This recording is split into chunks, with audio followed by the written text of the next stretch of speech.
A true leader is obligated to protect its citizens from adverse conditions, especially the journalists in war zone. But Canadian President Justin Trudeau is far from a true leader. After Canadian journalist Guy Bolian was added to Ukraine's hit list, Trudeau has refused to utter a word. The absence of concern towards the journalist's life is visible across the Canadian media. Hi and welcome to TFI Global Canada, TFI Global's channel specially dedicated to the Great White North. I'm your host Atul Mishra. Let's begin. Canadian journalist Guy Bolian was added to the death list on Monday by an organization named Mirotvorets, meaning peacemaker in Ukraine. Alas, in the regime of Volodymyr Zelensky, peace is established by killing people. Zelensky regime reportedly runs an organization known as Mirotvorets, which is a state-run unit under Ukraine's security service that produces a list of people and organizations deemed to be enemies of Ukraine. Mirotvorets is essentially a list that is made public and targets anti-Ukraine and anti-Zelensky voices. The names of those on the list are declared to be those of the regime's enemies, and an unofficial death warrant is issued for them.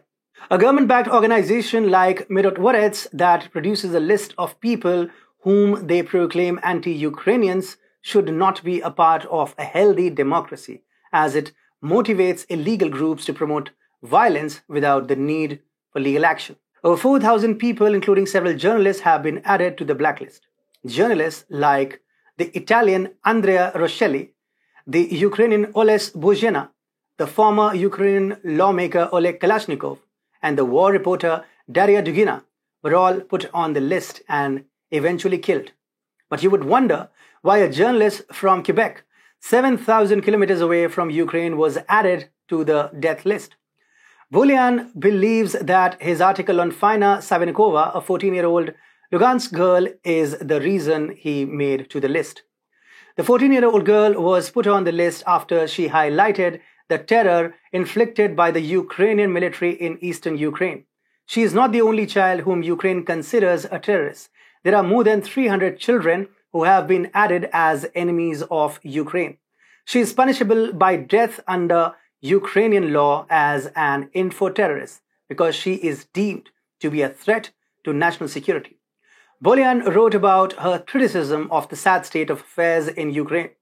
Since the news of Guy Bolian getting added to the hit list has broken out, Canadian media has kept mum on the issue.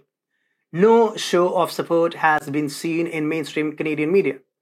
Nothing from Canadian Association of Journalists or Black Press Media for Guy Bolian.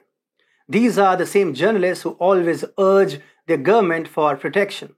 Will they demand protection for Bolian? Nothing has been said by the government either. The same Trudeau in 2020 said that a crackdown on journalism puts democracy in danger. It would be the direct responsibility of the Canadian government to protect Guy Bolian. Well, for us to expect the Trudeau government to do something for Guy Bolian is absurd. Trudeau government has always suppressed the independent outlets and journalists who ever report against their administration. The situation was even worse in COVID-19, when journalists were pushed around and threatened with death simply for doing their job. Therefore, the silence on the Guy Bolian name occurring on death list of Ukraine by Justin Trudeau is understandable. Why would Trudeau speak against his friend Zelensky, who has made his name for evil and inhumane crimes? Trudeau himself is complicit in his own country. What Zelensky is doing in Ukraine is no messiah for free voice.